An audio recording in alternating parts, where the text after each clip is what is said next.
I'm here at Universal Studios, Florida. Halloween Horror Nights is about to start soon, so we're going to stay in Scream, and I'm going to give you the ultimate guide to how to stay in Scream this year because things have changed, so let's go check it out.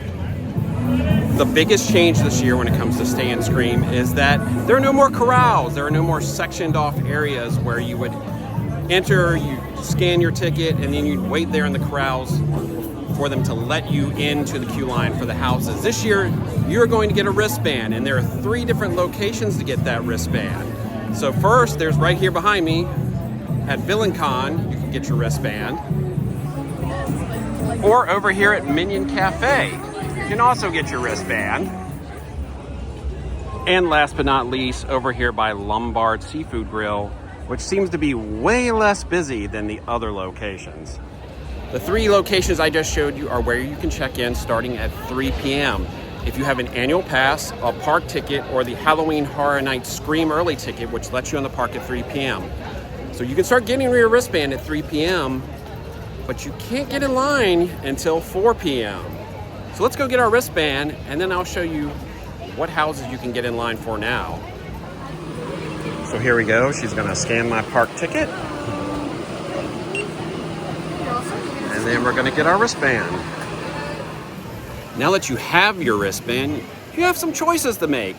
Starting at 4 o'clock, lines for select houses open, or you can roam around, you can ride some rides. Remember, the park does close at 5. You can ride some rides, check out some shows, maybe get a bite to eat, and then you're going to want to get in line. Some people might want to get in line right at 4. We'll see.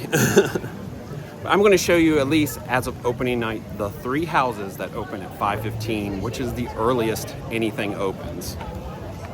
One of the houses as of opening night that opens at 5:15 is Fallout. So as you can see, you can get in line right now for Fallout and obviously wait until it opens at 5:15.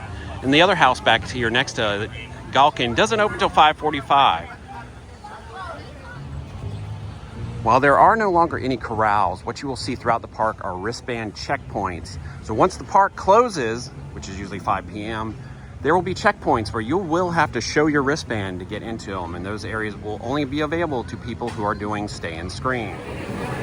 Another thing to know about Stay and Scream is select bars and food options will open early for Stay and Scream. Not all of them, but some of them will be already open. While Fallout is in the back of the park, the other 2 houses that open at 5:15 are in the front of the park. And there's something new about that too this year. The other 2 houses opening at 5:15 are Five Nights at Freddy's and WWE Presents the Horrors of the Wyatt 6. And you can enter this queue for these 4 houses that are listed up there. Obviously Terrifier opens later and Grave of Flesh opens later. But you have 2 different locations. You can either do it right here next to the Music Plaza and the Jimmy Fallon restrooms, or you can enter between the Studio Store and Minion Mayhem for those houses. With the new Stay and Scream, we think it's a great idea. You're no longer corralled into certain sections.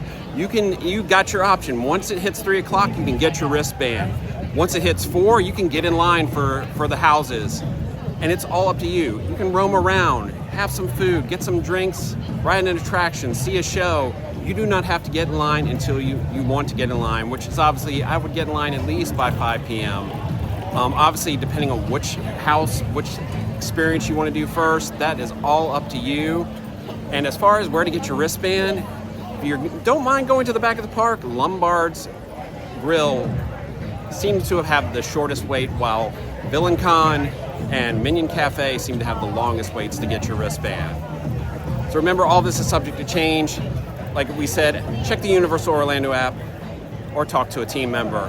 Remember, you can go to thrillgeek.com/HHN for our ultimate Halloween Horror Nights guide with the latest information that we updated throughout the event. Make sure you are subscribed here on the Thrill Geek YouTube channel, and please like this video, and if you have a comment or question, leave it below.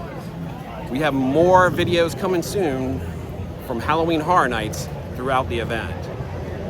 So that's it from Halloween Horror Nights. We hope you enjoy this guide to Stay and Scream. I'm Barry, and I'll see you in the fog.